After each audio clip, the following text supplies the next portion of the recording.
अब हम question number 8 start करते हैं। For purchase a second hand truck for ₹50,000 on it's 1 January 2013 and spend ₹20,000 on it's overhauling. Second hand truck खरीदा है, 20,000 उसको मरम्मत वगैरह करवाने पे लगा, तो टोटल आपका ये एसेट कितने का है? 70,000 का। 50 जमा 20,000।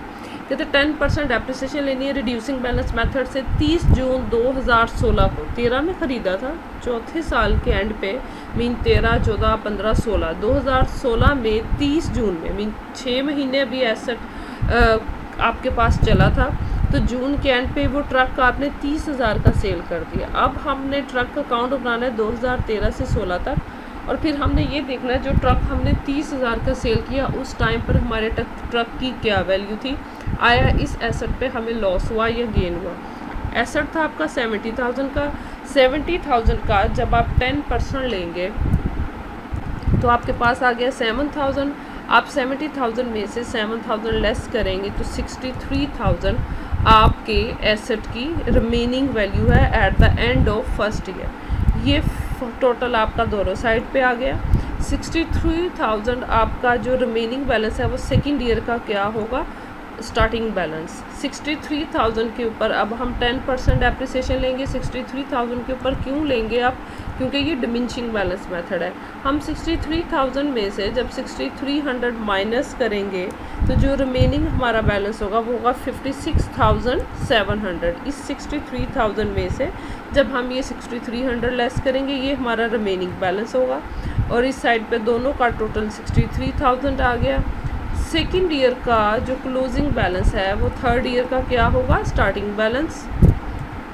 अब हम इसके ऊपर 56,700 के ऊपर डेप्रिसिएशन कैलकुलेट करेंगे पूरे साल की, तो वो हमारे पास आ गया 5,670 रुपीज़।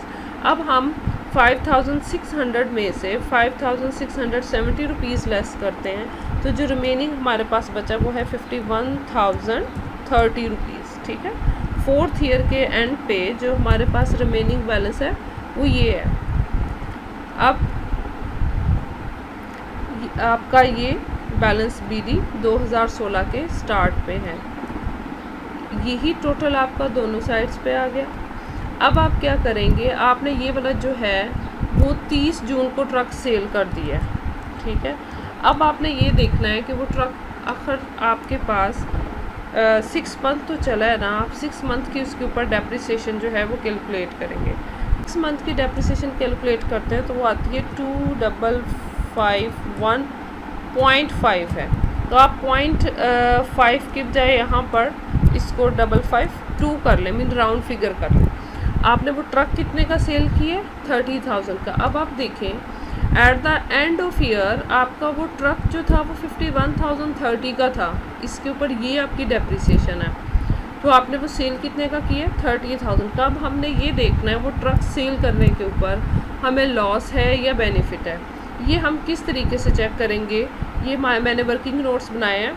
सबसे पहले हम देखेंगे हमारे एसेट्स की ओरिजिनल वैल्यू क्या है। हमारा एसेट है 30,000 का, इसमें से हम लेस करेंगे फर्स्ट डेप्रिसिएशन, फिर हम लेस करेंगे सेकंड डेप्रिसिएशन, हमारी 6300 थी, और उसके बाद हमारी फोर्थ डेप्रिसिएशन थी 5,670 रुपीज़, प्लस हम इसमें से लेस करेंगे लास्ट एंड फोर्थ डेप्रिसिएशन जो हमारी थी 2,552 रुपीज़। हमारी ओरिजिनल वैल्यू ऑफ एसेट है 70,000।